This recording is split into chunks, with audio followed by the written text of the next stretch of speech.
कि वापस आ चुके हैं, अब भौकाल मचाएंगे।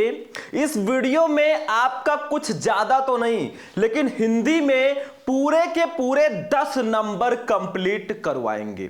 अगर आप भी फरवरी में क्लास 12 हिंदी का पेपर देने जा रहे हो ना, मतलब 18 फरवरी को अगर आपको हिंदी का पेपर देना है तो बस ये वीडियो शुरू से लेकर लास्ट तक देख लेना।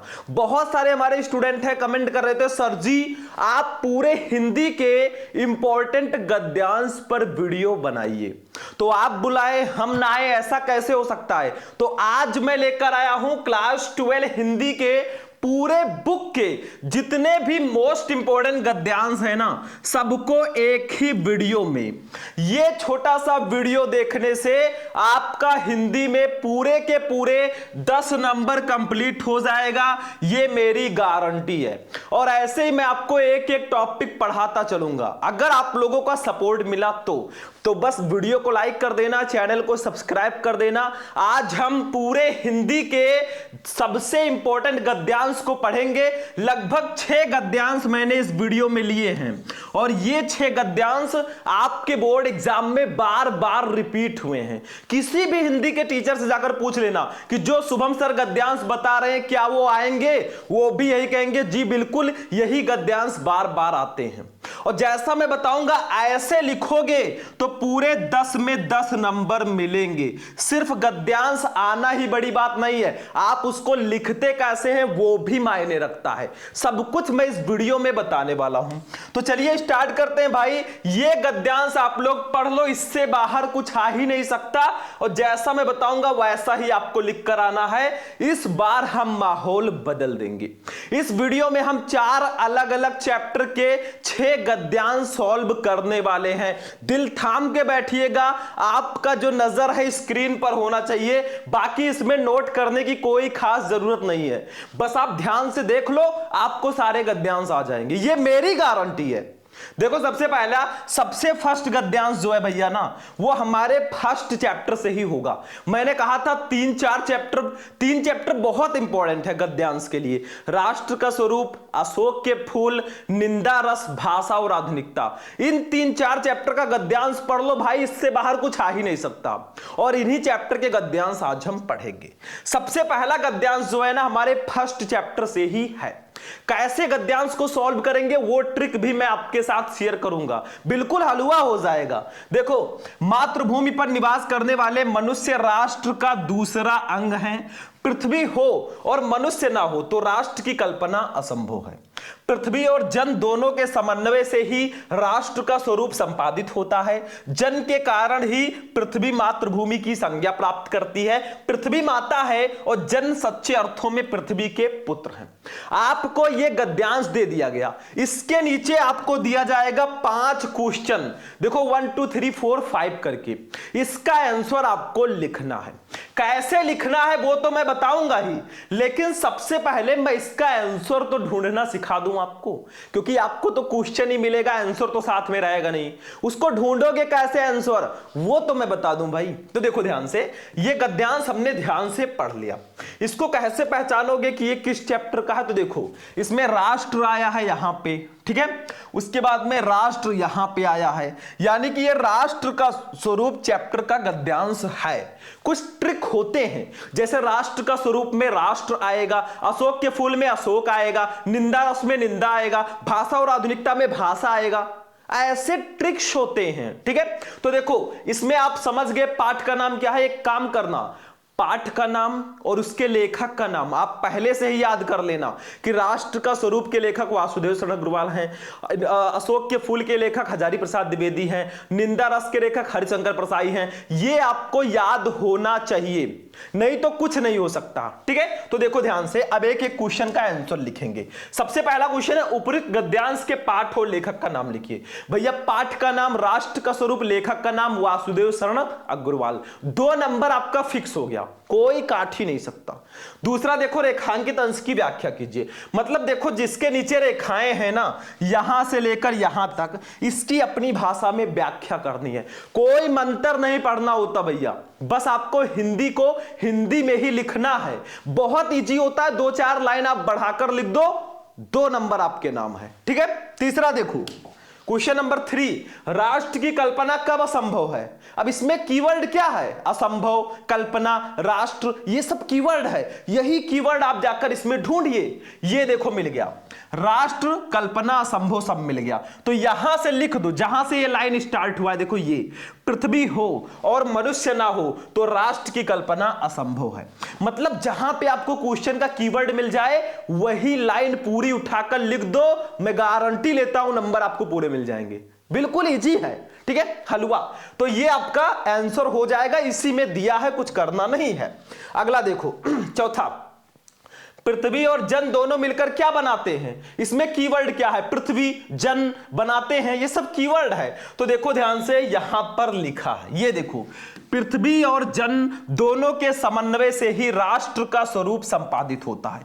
देखो पूरे चैप्टर का नाम भी यहां पे दिया गया है, हमने ध्यान नहीं दिया था ना, पूरे चैप्टर का नाम ही सीधे सीधे दे दिया गया है। तो इसमें पहचानने में कोई प्रॉब्लम ही नहीं होनी चाहिए। ठीक है, बिल्कुल सिंपल सा है। तो ये भी 2 नंबर कंप्लीट। अगला देखो, पृथ्वी कब मातृभूमि की संज्ञा प्राप्त करती है। तो ये देखो सीधा सीधा आंसर लिखा है इसका, ये देखो, जन के कारण ही पृथ्वी मातृभूमि की संज्ञा प्राप्त करती है। मतलब अगर पृथ्वी है, उस पर हम ही लोग नहीं रहेंगे तो उसको माता कौन बोलेगा, वो मातृभूमि कैसे होगी, नहीं हो सकती भैया। तो हम लोगों के कारण ही पृथ्वी मातृभूमि की संज्ञा प्राप्त करती है। बस हो गया, सिंपल सा है।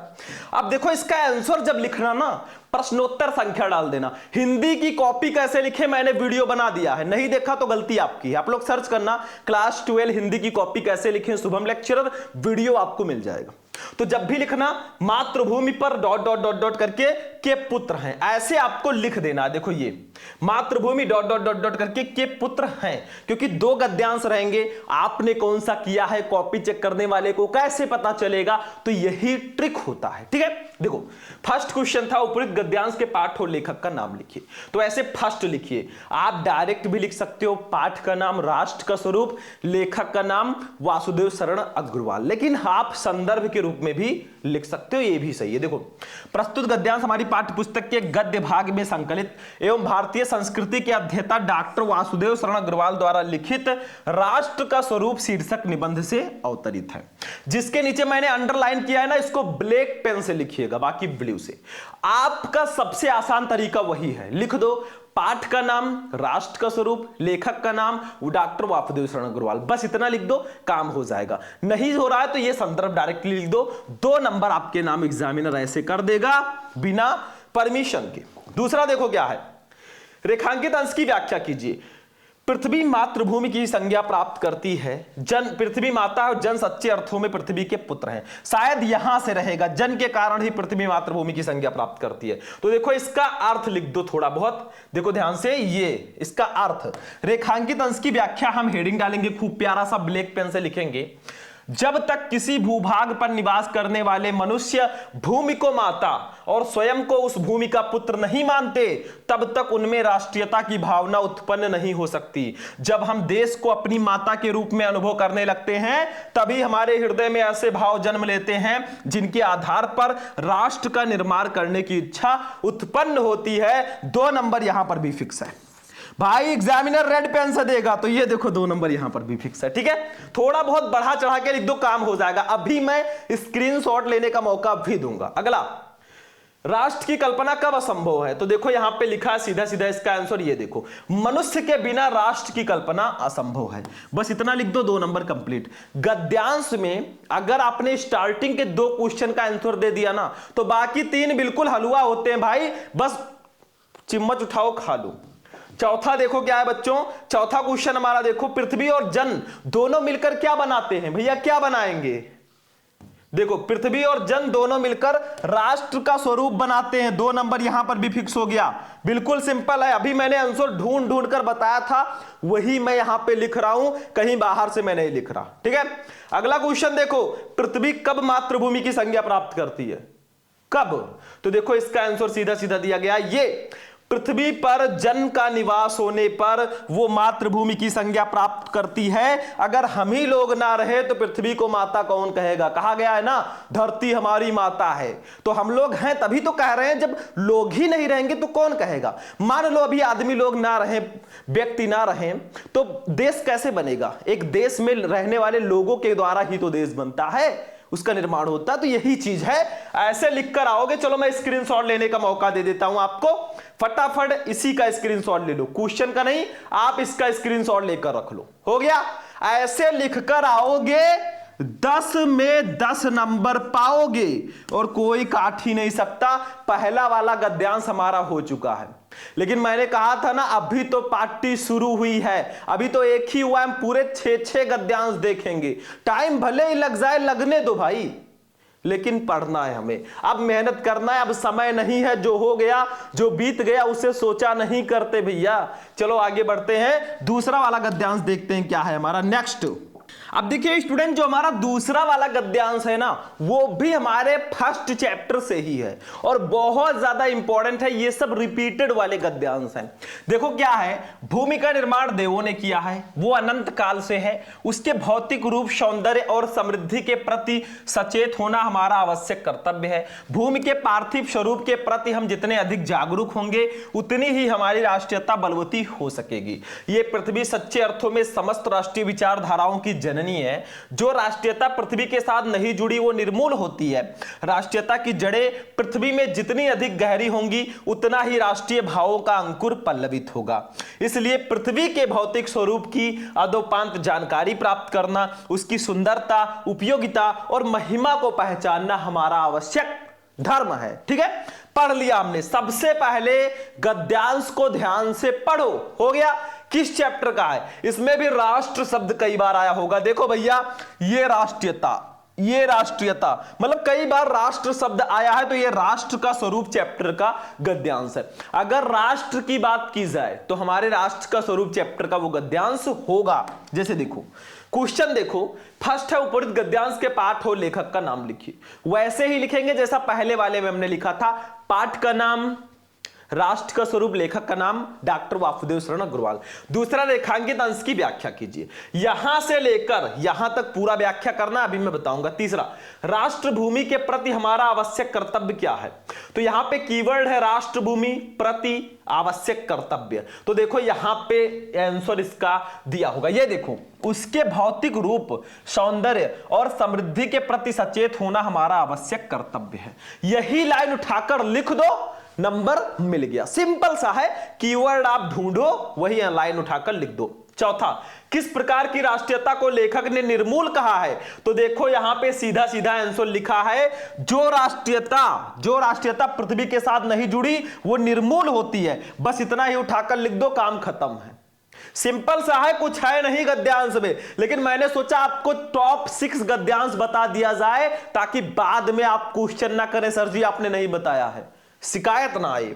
चौथा, पांचवा, ये पृथ्वी सच्चे अर्थों में क्या है? या ऐसे भी क्वेश्चन आता है, ये पृथ्वी सच्चे अर्थों में किसकी जननी है? तो सच्चे अर्थों में देखो कहीं लिखा है, सच्चे अर्थों में, ये देखो लिखा, ये पृथ्वी सच्चे अर्थों में समस्त राष्ट्रीय विचारधाराओं की जननी है। सीधा सीधा आंसर दिया है, हमें कुछ करना ही नहीं है। अब देखो यहां से लिखो, भूमि का निर्माण डॉट डॉट डॉट डॉट करके धर्म है, ऐसे हम कर देंगे जैसे उसमें क्या था। इसका स्क्रीनशॉट ले लो, मैं मौका दे रहा हूं, इसका भी स्क्रीनशॉट लो, आगे का मैं करवा दूंगा।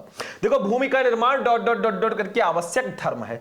उपरोक्त गद्यांश के पाठ और लेखक का नाम लिखना है। आप संदर्भ के रूप में भी लिख सकते हैं या डायरेक्टली भी लिख सकते हैं। पाठ का नाम, राष्ट्र का स्वरूप, लेखक का नाम डॉक्टर वासुदेव शरण अग्रवाल। देखो ऐसे लिखेंगे, प्रस्तुत गद्यांश हमारी पाठ्य पुस्तक के गद्य भाग में संकलित एवं भारतीय संस्कृति के अध्येता डॉक्टर वासुदेव शरण अग्रवाल द्वारा लिखित राष्ट्र का स्वरूप शीर्षक निबंध से अवतरित है। लेखक का नाम, पाठ का नाम और 2 नंबर आपके नाम। हो गया? वही है सेम भैया, कुछ बदला नहीं है। दूसरा क्वेश्चन, रेखांकित अंश की व्याख्या करो। देखो, जो राष्ट्रीयता पृथ्वी के साथ नहीं जुड़ी वो निर्मूल होती है।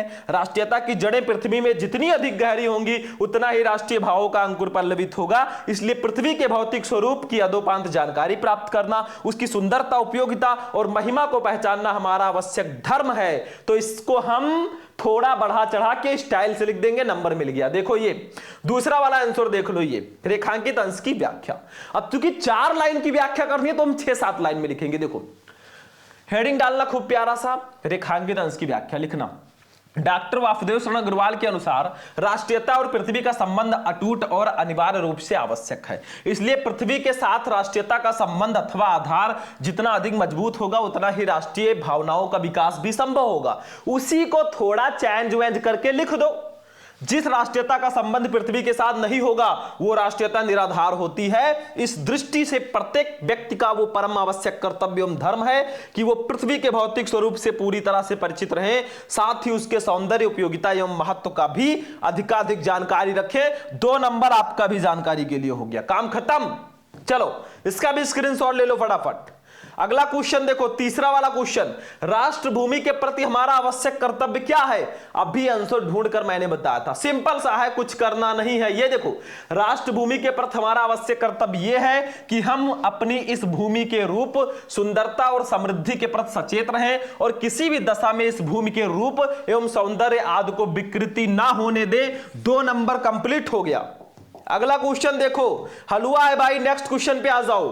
क्वेश्चन नंबर 4, किस प्रकार की राष्ट्रीयता को लेखक ने निर्मूल कहा है? तो देखो इसका आंसर सीधा सीधा दिया गया है, थोड़ा स्क्रॉल करना हमें पड़ रहा है। देखो लेखक के अनुसार जो राष्ट्रीयता पृथ्वी के साथ नहीं जुड़ी होती वो निर्मूल होती है। 2 नंबर यहां पर भी फिक्स हो गया। अगला देखो 5वां क्वेश्चन देखो फटाफट, क्वेश्चन नंबर 5 पे आ जाओ, स्क्रॉल करना है। आप लोग बस आंसर देखते चलो, नोट करते रहो। नोट्स चाहिए तो प्ले स्टोर से शुभम लेक्चरर ऐप डाउनलोड कर लो। देखो ये पृथ्वी सच्चे अर्थों में क्या है, लास्ट क्वेश्चन हमारा। देखो हमें 6 क्वेश्चन, 6 गद्यांश टोटल देखने हैं, तो अपने 5G की स्पीड को भी बरकरार रखना होगा। ये पृथ्वी सच्चे अर्थों में समस्त राष्ट्रीय विचारधाराओं की जननी है। 2 नंबर कंप्लीट।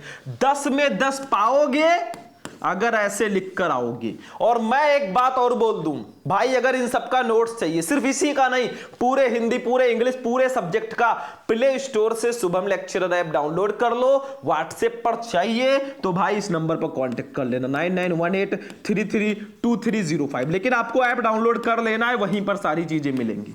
ठीक है, हो गया। चलो आगे बढ़ते हैं, जो देना था दे दिया। अगला देखो, नेक्स्ट हमारा आ चुका है गद्यांश भैया। नेक्स्ट वाला गद्यांश जो है बहुत ही ज्यादा इंपॉर्टेंट है और ये हमारे अशोक के फूल चैप्टर का है। लेकिन इस गद्यांश में थोड़ा सा आपको ध्यान देना है। ये गद्यांश थोड़ा सा आपको फंसाने की कोशिश करेगा। देखो रविंद्रनाथ ने इस भारतवर्ष को महामानव समुद्र कहा है। विचित्र देश है वो, असुर आए, आर्य आए, शक आए, हूड़ आए, नाग आए, यक्ष आए, गंधर्व आए, न जाने कितनी मानव जातियां यहां आई और आज के भारतवर्ष को बनाने में अपना हाथ लगा गई। जिसे हम हिंदू रीत नीति कहते हैं वो अनेक आर्य और आर्योत्तर उपादानों का अद्भुत मिश्रण है। बताओ यहां पे कहीं अशोक लिखा है? कहीं अशोक लिखा है? नहीं लिखा है। इसी टाइप के गद्यांश में बच्चे फंसते हैं। क्यों? क्योंकि अशोक लिखा ही नहीं है, तो कैसे पहचानेंगे कि ये अशोक के फूल चैप्टर का है? यहीं पे फंसते हैं बच्चे। तो कुछ नहीं है, चलो आंसर देते हैं। ये गद्यांश आप समझ लेना कि अशोक के फूल चैप्टर का है। देखो उपरोक्त गद्यांश के पाठ और लेखक का नाम लिखिए। पाठ का नाम अशोक के फूल, लेखक का नाम डॉक्टर हजारी प्रसाद द्विवेदी या आचार्य हजारी प्रसाद द्विवेदी। रेखांकित अंश की व्याख्या कीजिए। जिसे हम हिंदू रीत नीति कहते हैं वो अनेक आर्य और आर्येतर उपादानों का अद्भुत मिश्रण है। इसकी व्याख्या अपने स्टाइल में करेंगे, ओन स्टाइल। तीसरा, रविंद्रनाथ ने किसे महामानव समुद्र कहा है? ये देखो रविंद्रनाथ ने इस भारतवर्ष को महामानव समुद्र कहा है। सीधा सीधा 2 नंबर रखा है, उठाकर लिख दो, काम खत्म।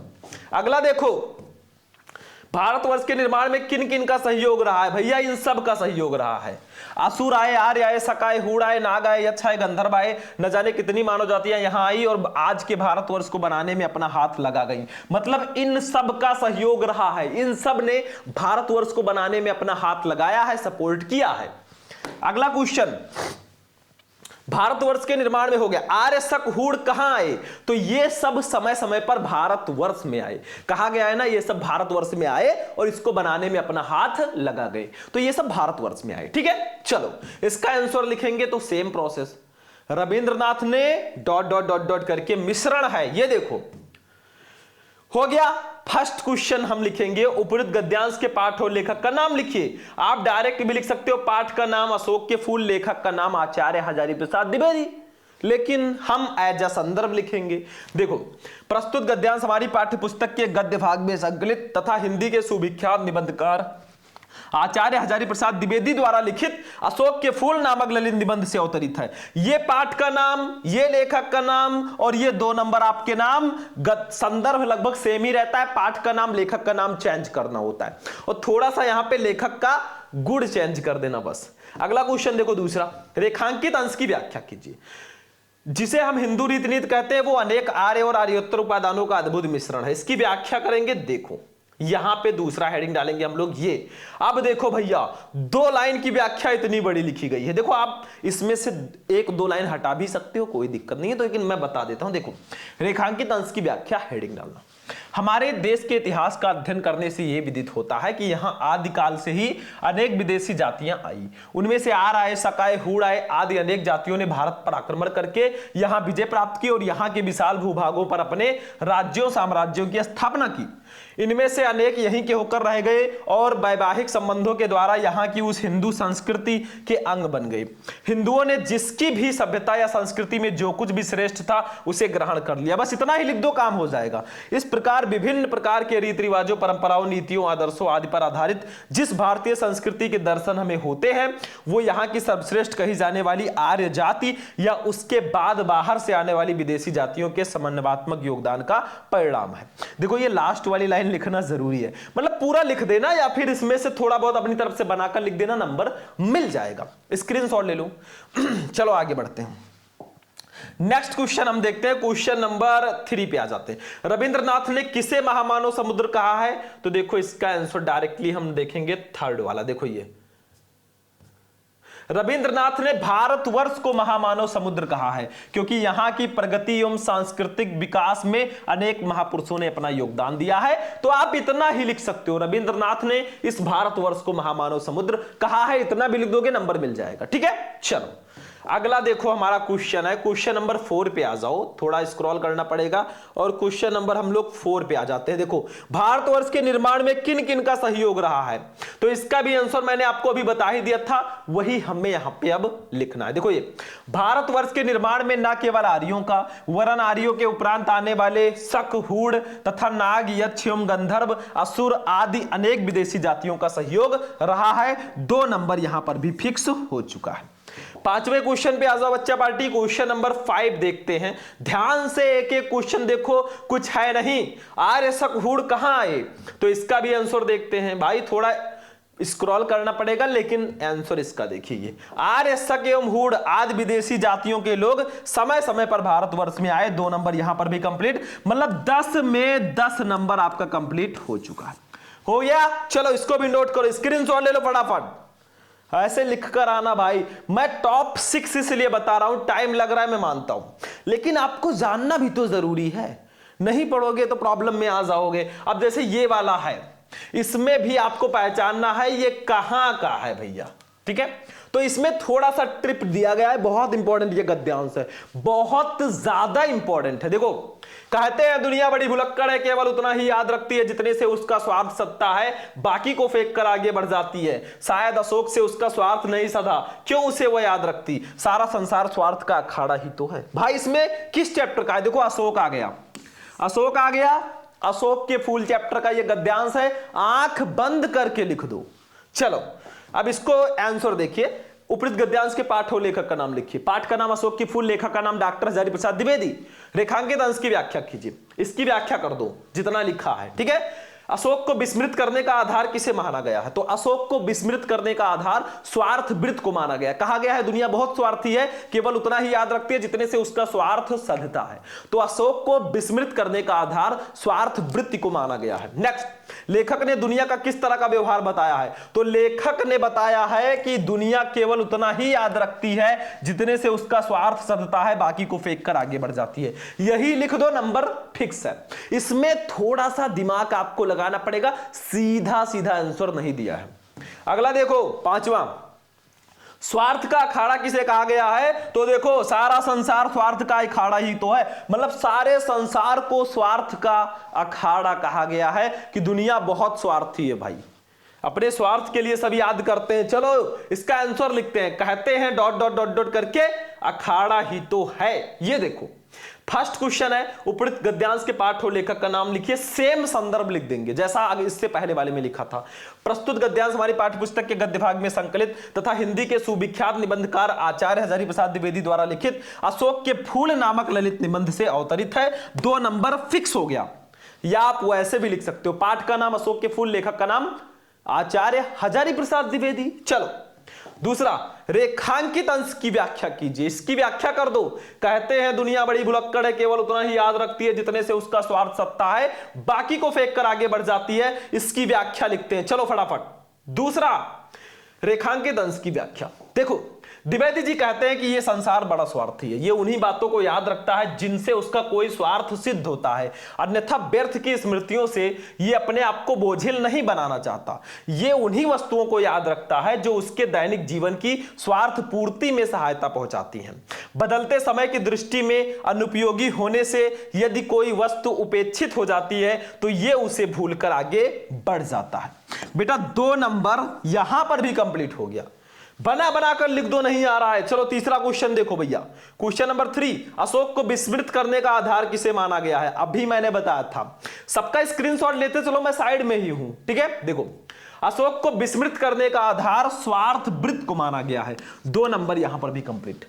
नेक्स्ट क्वेश्चन देख लो भैया, नेक्स्ट क्वेश्चन, क्वेश्चन नंबर 4 पे हम लोग चलते हैं। क्वेश्चन नंबर 4, लेखक ने दुनिया का किस तरह का व्यवहार बताया है? तो देखो लेखक ने दुनिया का किस तरह का व्यवहार बताया है, तो लेखक ने दुनिया के व्यवहार को इस तरह बताया है कि ये केवल उतना ही याद रखती है जितने से इसका स्वार्थ सधता है, बाकी को फेंक कर आगे बढ़ जाती है। 2 नंबर कंप्लीट है। आगे बढ़ते चलो, नेक्स्ट क्वेश्चन ध्यान से समझना, अगर अब आलस कर दिए ना तो भाई कुछ नहीं होने वाला है। आसपास अपने गली मोहल्ले से जाओगे, लोग कहेंगे वो देखो भाई बहुत कम नंबर इसका आया, फेल हो गया। स्वार्थ का अखाड़ा किसे कहा गया है? तो देखो सारे संसार को ही स्वार्थ का अखाड़ा कहा गया है, अभी मैंने बताया था, वही यहां पे लिखा भी है, सारे संसार को स्वार्थ का अखाड़ा कहा गया है। हो गया भैया 10 में 10, फाइनल, काम खत्म। चलो अगला देखें, 4 हो चुके हैं, 2 अभी भी बाकी हैं। अभी तो मापी है मुट्ठी भर जमी हमने, अभी तो सारा आसमान बाकी है। चलो अगला देखो, भाषा स्वयं संस्कृति का अटूट अंग है। अब ये किस चैप्टर का है? किस चैप्टर का है? देखो भाषा आ गया तो ये भाषा एवं आधुनिकता चैप्टर का है। लेखक है पुरोजी सुंदर रेड्डी, क्योंकि आपको लेखक पहले से ही याद है। तो देखो भाषा स्वयं संस्कृति का एक अटूट अंग है, संस्कृति के परंपरा से निःसृत होने पर भी परिवर्तनशील और गतिशील है। उसकी गति विज्ञान की प्रगति के साथ जोड़ी जाती है। वैज्ञानिक आविष्कारों के प्रभाव के कारण उद्भूत नई सांस्कृतिक हलचलों को शाब्दिक रूप देने के लिए भाषा के परंपरागत प्रयोग पर्याप्त नहीं है। इसके लिए नए प्रयोगों की, नई भाव योजनाओं को व्यक्त करने के लिए नए शब्दों की खोज की महती आवश्यकता है। देखो भैया क्वेश्चन, उपयुक्त गद्यांश के पाठ और लेखक का नाम, पाठ का नाम भाषा एवं आधुनिकता, लेखक का नाम पुरोजी सुंदर रेड्डी। रेखांकित अंश की व्याख्या, इसकी व्याख्या करो। प्रस्तुत अवतरण के माध्यम से लेखक ने किस बात पर बल दिया है? तो लेखक ने किस बात पर बल दिया कि हमारी संस्कृति जो है वो परिवर्तनशील और गतिशील है, यही सब लिख दो, काम खत्म। संस्कृति का एक अटूट अंग क्या है? ये देखो, भाषा स्वयं संस्कृति का एक अटूट अंग है, मतलब संस्कृति का एक अटूट अंग भाषा है। अगला देखो 5वां, किसकी गति विज्ञान की प्रगति के साथ जोड़ी जाती है? तो संस्कृति की गति विज्ञान की प्रगति के साथ जोड़ी जाती है। देखो लिखा है उसकी गति विज्ञान की प्रगति के साथ जोड़ी जाती है। किसकी? संस्कृति परंपरा से निःसृत होने पर भी गतिशील एवं परिवर्तनशील है, उसकी गति, मतलब संस्कृति की गति। संस्कृत नहीं है, ये कल्चर है, संस्कृति है, ठीक है। अब चलो आंसर देते हैं एक एक का। भाषा स्वयं डॉट डॉट डॉट डॉट करके लिख देना, ठीक है। देखो ये भाषा स्वयं डॉट डॉट डॉट डॉट करके आवश्यकता है। फर्स्ट क्वेश्चन है पाठ और लेखक का नाम, तो हम संदर्भ लिख देंगे। प्रस्तुत गद्यांश हमारी पाठ्यपुस्तक के गद्य भाग में संकलित तथा श्रेष्ठ विचारक व निबंधकार पुरोजी सुंदर रेड्डी द्वारा लिखित भाषा एवं आधुनिकता शीर्षक निबंध से अवतरित है। 2 नंबर कंप्लीट हो गया भैया, भाषा और आधुनिकता से लिया गया, मैंने लिख दिया, काम खत्म। चलो पाठ का नाम, लेखक का नाम भी आप ऐसे लिख सकते हो, पाठ का नाम भाषा एवं आधुनिकता, लेखक का नाम पुरोजी सुंदर रेड्डी।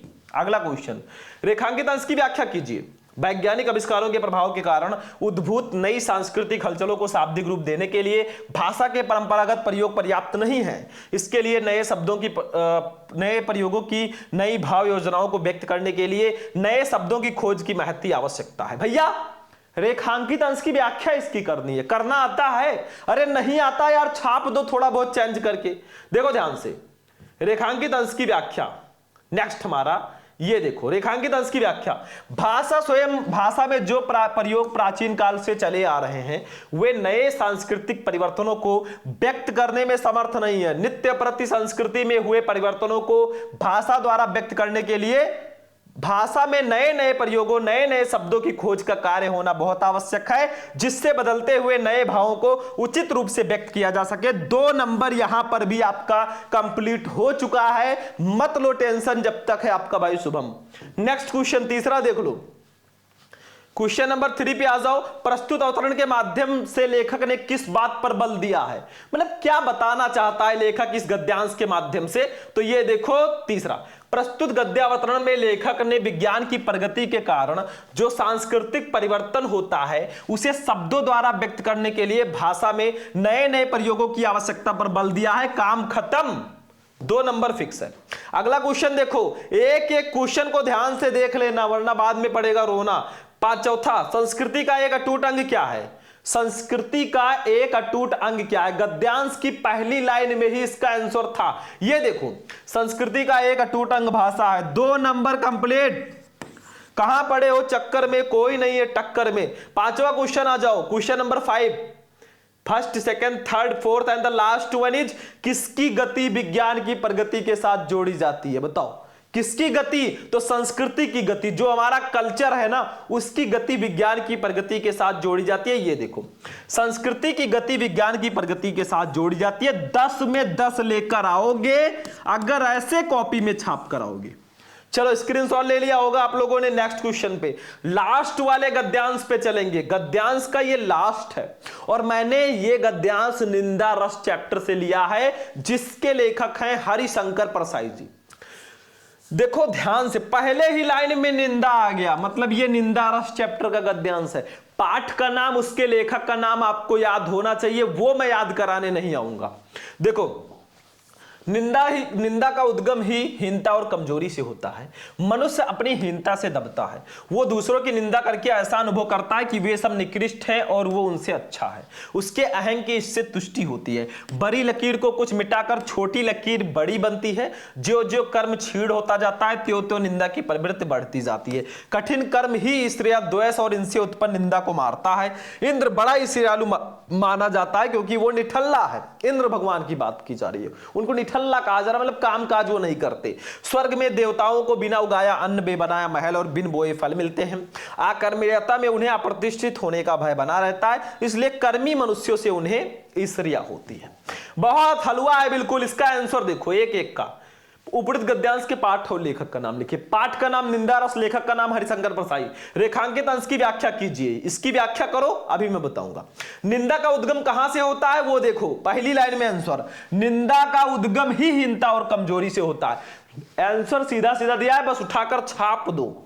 अगला क्वेश्चन देखो चौथा, निंदक व्यक्ति दूसरों की निंदा करके कैसा अनुभव करता है? तो निंदक व्यक्ति दूसरों की निंदा करके ऐसा अनुभव करता है कि वे सब निकृष्ट हैं और वो उनसे अच्छा है। यही लाइन उठाकर लिख दो, नंबर मिल गया। चौथा क्वेश्चन देखो, 5वां, इंद्र को ईर्ष्यालु क्यों माना जाता है? तो भैया इंद्र बड़ा ईर्ष्यालु माना जाता है क्योंकि वो निठल्ला है। निठल्ला होने के कारण इंद्र को ईर्ष्यालु माना जाता है, मतलब वो कुछ काम काज नहीं करता।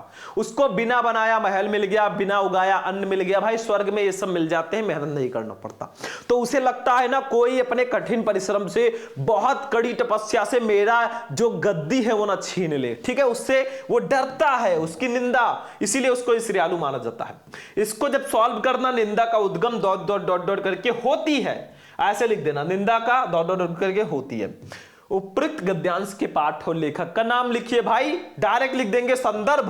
देखो, प्रस्तुत गद्यांश हमारी पाठ्य पुस्तक के गद्य भाग में संकलित तथा हिंदी के प्रसिद्ध व्यंग्यकार श्री हरिशंकर परसाई द्वारा लिखित निंदा रस निबंध से अवतरित है। 2 नंबर आपका फिक्स हो गया।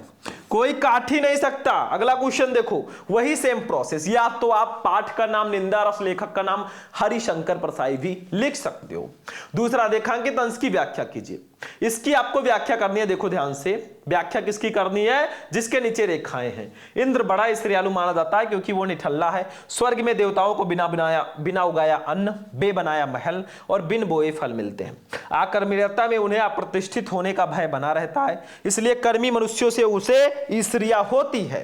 तो देखो, इसकी व्याख्या करनी है, रेखांकित अंश की व्याख्या। खूब प्यारा सा हेडिंग डालेंगे और लिखेंगे। देखो ये उसी को चेंज करके देखो, लेखक कहता है कि इंद्र को बड़ा ईर्ष्यालु माना जाता है क्योंकि वो निठल्ला रहता है। उसे कुछ नहीं करना पड़ता, उसे खाने के लिए अन्न नहीं उगाना पड़ता, फल पाने के लिए पेड़ नहीं बोने पड़ते, तथा रहने के लिए बना बनाया महल मिल जाता है। स्वर्ग में ये सभी चीजें स्वतः प्राप्त होती हैं, इन्हें प्राप्त करने के लिए कुछ भी श्रम नहीं करना पड़ता। खाली रहने के कारण उसे अपनी अप्रतिष्ठा का डर बना रहता है, इसलिए वो किसी भी तपस्वी को तपस्या करते देखकर, किसी कर्मठ व्यक्ति को श्रेष्ठ कर्म करता देखकर ही भयभीत हो जाता है कि कहीं वो अपनी कर्मठता से मेरे पद को ना छीन ले, अतः वो उससे ईर्ष्या करने लगते हैं। भाई मेहनत करके वो उसके गद्दी ना छीन ले। हो गया। तीसरा, निंदा का उद्गम कहां से होता है? स्क्रीनशॉट लेते रहना, मौका मैं देता हूं। देखो ये ऐसे ले लो, ठीक है।